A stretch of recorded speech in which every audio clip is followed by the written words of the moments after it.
이 이야기는 학교 다닐 때 선생님께서 직접 겪으신 일이라며 해주신 이야기입니다.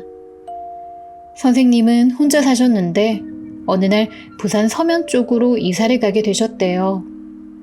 서면이면 부산의 번화가인데 그 서면 중심에서 살짝 외곽으로 벗어난 골목 안쪽에 있는 집이었다고 합니다. 집은 방 한 칸이 있는 1층 주택집에 화장실이 밖에 있는 구조였다는데요.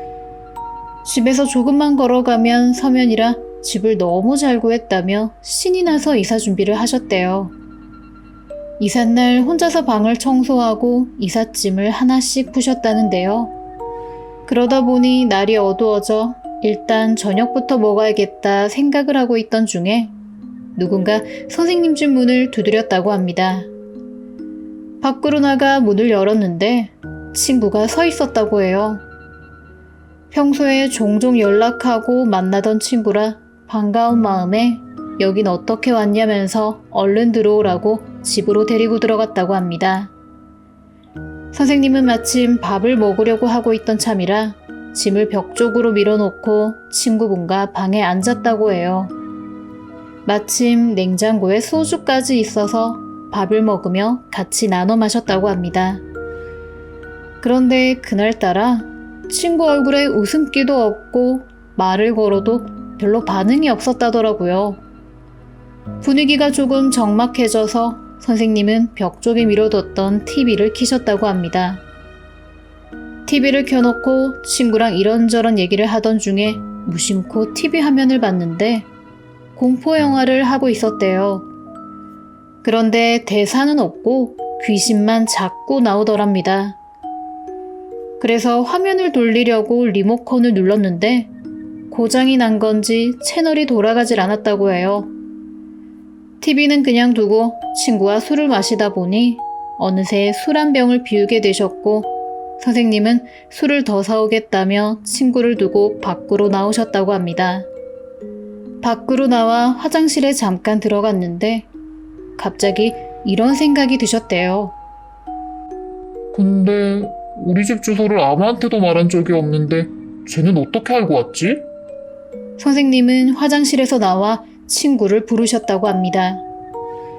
그런데 아무리 크게 불러도 집 안에 있는 친구가 대답을 안 하더래요. 그래서 문을 열어봤더니 방금까지 집 안에 있던 친구가 없더랍니다. 그 잠깐 사이에 어디를 간 거지? 하고 핸드폰으로 친구에게 연락을 해보려는데 TV가 눈에 들어오셨대요. TV에선 그 공포 영화가 계속 하고 있었다는데요. 귀신 얼굴이 클로즈업 되어 있고 화면을 계속 응시하고 있는 장면에서 멈춰 있었대요. 그때 선생님은 우연히 TV 뒤쪽을 보게 되셨는데 TV에는 코드가 꼽혀 있지 않았다고 합니다. 그걸 본 순간 도망치듯 집을 빠져나왔고 미친 듯이 뛰셨대요.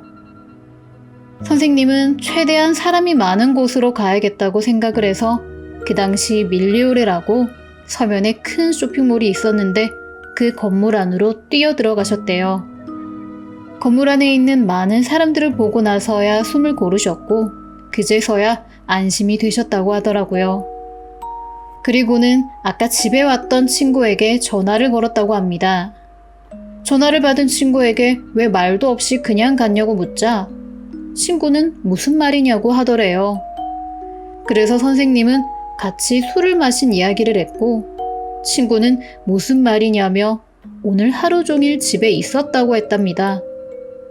그 친구랑 집에서 얘기도 하고 술까지 같이 마셨는데 너무 말이 안 되는 상황이라 친구에게 장난치지 말라고 했었대요.